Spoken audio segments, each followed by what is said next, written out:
Bismillahirrahmanirrahim. Assalamualaikum warahmatullahi wabarakatuh. Syukur Alhamdulillah kita bisa berjumpa lagi di channel ini.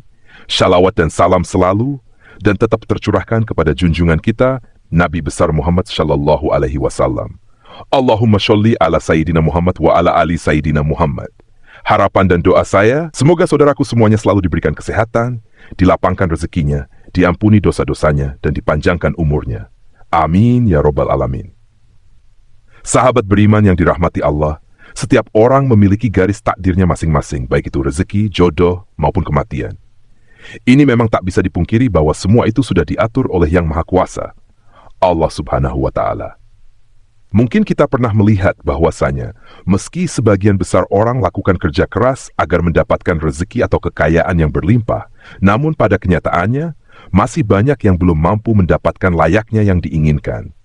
Sementara di sisi lain, ada beberapa golongan yang justru dikejar rezeki dari manapun asalnya, atau kita menyebutnya sebagai orang yang dijamin rezekinya oleh Allah Subhanahu wa Ta'ala. Sebagaimana yang dijelaskan dalam Quran, Surat At-Talaq ayat 3, Allah Subhanahu wa Ta'ala telah berfirman, dan memberinya rezeki dari arah yang tiada disangka-sangkanya. Dan barang siapa yang bertawakal kepada Allah, niscaya Allah akan mencukupkan keperluannya. Sesungguhnya Allah melaksanakan urusan yang dikehendakinya. Sesungguhnya Allah telah mengadakan ketentuan bagi tiap-tiap sesuatu. Dari ayat tersebut sudah dijelaskan bahwa barang siapa yang bertawakal kepada Allah, niscaya Allah akan memberi jalan keluar dan rezeki dari segala arah yang tak pernah kita sangka-sangka datangnya. Lalu siapa? Yang pertama adalah orang yang suka bersedekah. Seperti yang kita tahu, bersedekah merupakan hal yang sangat terpuji. Karena dengan memberikan sedikit harta dari penghasilan kita, secara tidak langsung kita telah membantu banyak orang. Dan doa orang yang teraniaya sangatlah mustajab di hadapan Allah Subhanahu wa Ta'ala. Mungkin saudaraku semuanya juga sudah mengetahui bahwasanya apabila kita bersedekah dengan ikhlas, maka Allah Subhanahu wa Ta'ala akan mengganti berlipat-lipat, baik di dunia maupun di akhirat kelak. Hal ini sudah dijelaskan dalam Quran Surah Al-Baqarah ayat 261. Hai, perumpamaan nafkah yang dikeluarkan oleh orang-orang yang menafkahkan hartanya di jalan Allah adalah serupa dengan sebutir benih yang menumbuhkan 7 bulir, pada tiap-tiap bulir 100 biji.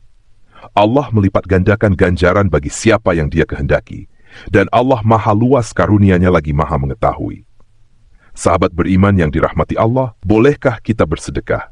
Dan berharap Allah Subhanahu wa Ta'ala mengganti sedekah yang kita keluarkan dengan kekayaan di dunia. Itu boleh-boleh saja selama kita mengharapnya hanya kepada Allah Subhanahu wa Ta'ala, dan bukan mengharap supaya ada seseorang yang memberikan kita kekayaan setelah kita bersedekah. Ini yang tidak dianjurkan. Kenapa?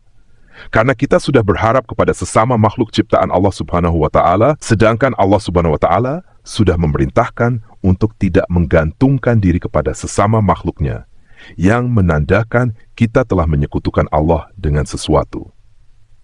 Lalu yang kedua, orang yang gemar bersyukur.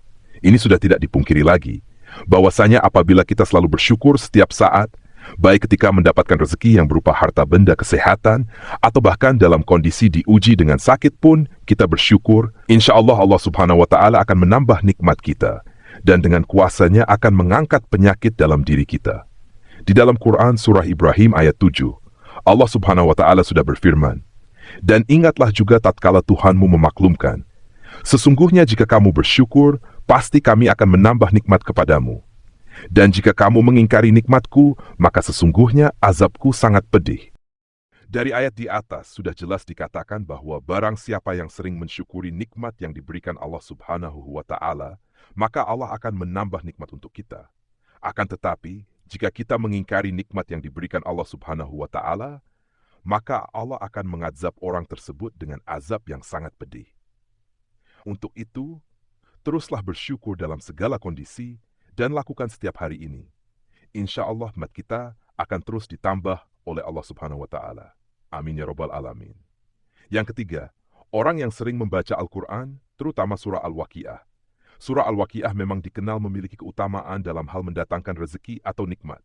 Dalam hadits Ibnu Adi disebutkan bahwa kita sangat dianjurkan untuk mengajarkan surah Al-Waqiah kepada istri atau keluarga dan anak-anak kita, karena surat tersebut merupakan surah yang mampu menderaskan rezeki bagi siapapun yang mengamalkannya, insya Allah. Yang keempat, orang yang sering beristighfar.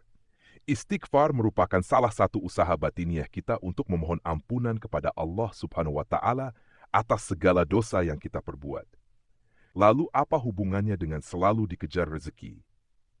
Orang yang selalu beristighfar dalam kondisi apapun secara tidak langsung dapat membersihkan hatinya dari segala dosa dan kesalahan.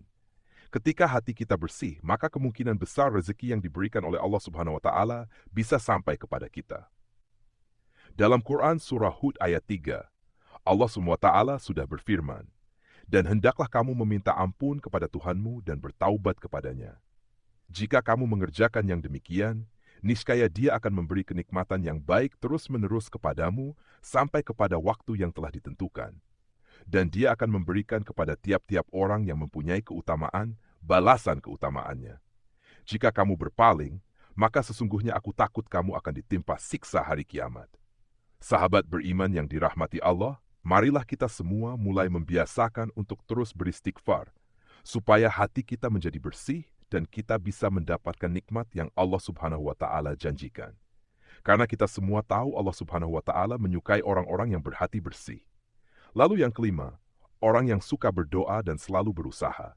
Berdoa dan berusaha merupakan satu paket yang tidak bisa dipisahkan. Ketika kita meminta sesuatu kepada Allah Subhanahu wa Ta'ala, karena sangat mustahil orang yang hanya berdoa saja tanpa berusaha akan mampu mendapatkan apa yang diinginkan dalam doanya. Untuk itu, selain kita berdoa, juga berusaha untuk mendapatkan hasil dari doa yang sudah kita panjatkan kepada Allah Subhanahu wa Ta'ala. Sebagaimana sebuah ungkapan manjada wajada, yang artinya barang siapa yang bersungguh-sungguh akan menemukan hasil yang diinginkan.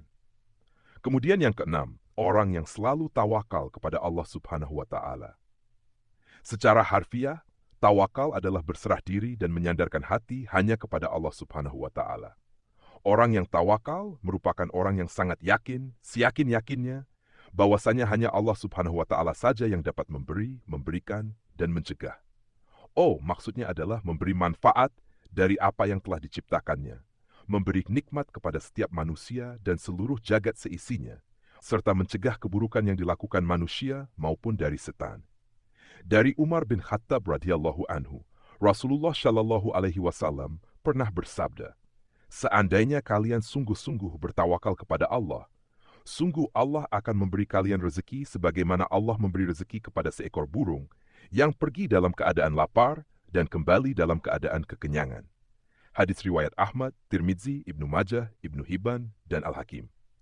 Dari hadis tersebut sudah sangat jelas dikatakan bahwa seekor burungnya Allah Subhanahu wa Ta'ala sudah menjamin rezekinya.